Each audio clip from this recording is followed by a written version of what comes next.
Hi, my name is Eva Steinle-Darling, and I'm an innovation manager with Carollo Engineers. So I'm here today to talk about PFAS.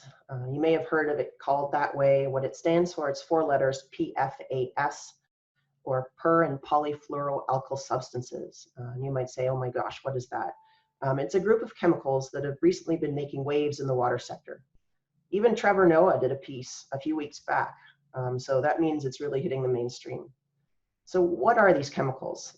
They're a group, really, of a couple thousand chemicals that share a very unique set of properties. They're stain repellent, they're flame resistant, they're non-stick, they're water resistant. They're good for all types of coatings. And so what that means is they've been incorporated into a number of our consumer products across the board. So for example, most coatings on non-stick pans are made from PFAS. The waterproof liners in a lot of our outdoor wear is made of PFAS. The coatings on your pizza boxes and all of our favorite takeout containers that keep the grease from soaking through the cardboard, that's PFAS.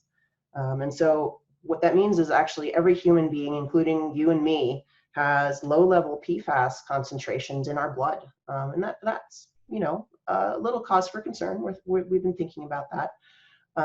The unique properties have also led us to use it in firefighting applications. It's been very critical, especially for aircraft fires. So where at both military and civilian airports, they've used a lot of these PFAS compounds in what we call aqueous film fighting foams to combat aircraft fires and especially train. You use a lot more firefighting capacity in training, hopefully, than you ever do in the real scenario. So these training centers especially have caused a lot of contamination. This water, including PFAS, has leaked into the groundwater that many people use to drink. And so that's certainly a concern, especially since recently it came to light that these compounds can have a wide range of health effects, even at really low concentrations. So we don't have the proverbial smoking gun on toxicity to humans, but they have been linked to cancer, immune system dysfunction, liver damage, reproductive harm, a number of different very different health effects that we're now concerned about. So the federal government has started setting rules about their use. The U.S. Environmental Protection Agency has issued guidelines for acceptable levels in drinking water. And many states are also starting their own more stringent guidelines, with some even starting to enforce pretty strict limits. So the question is, what do we do as water engineers? What do we do about this situation? The water engineering community is doing two major things. One, we're responding to situations where there are drinking water systems that have concentrations of these PFAS compounds above guidelines.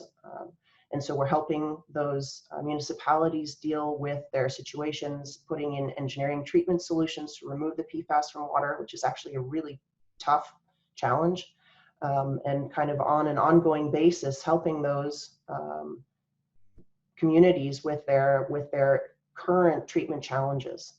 The other thing that we're doing is that we're, along with a lot of people in universities, is we're partnering to study the best ways for treating PFAS in all sorts of water streams. So there are a number of different technologies, some of which we've used before and we're very familiar with, and we have a pretty good idea of how they can remove PFAS, but they may not be ideal. And so there are a number of emerging technologies that we've also been evaluating in some of our partnerships with universities to make sure that we know the best way to remove these compounds for the long run.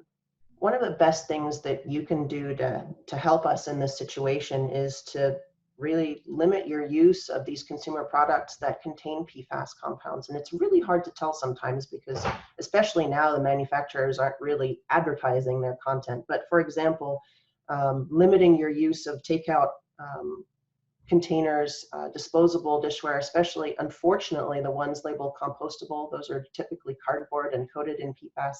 So that's a good way to limit your own exposure to these chemicals. Look for cookware that doesn't have PFAS. Sometimes you're looking for a label that says PFOA free. And those are good ways for you to protect your own health, as well as prevent those chemicals from washing down into your sewers and ending up in the wastewater treatment plant where the water community needs to deal with them. If you want to learn more about this topic, there is a plethora of information out in the internet across the board. You can Google PFAS and get just about as many hits as if you Google your own name. And so I think the challenge really is to find reputable sources of information. I would recommend starting with the US EPA's website. They have a number of fact sheets there. So you can just Google US EPA and PFAS, and you'll get sites that provide a lot of very interesting information, including some of the chemical structures that you could talk with your chemistry teachers about, et cetera.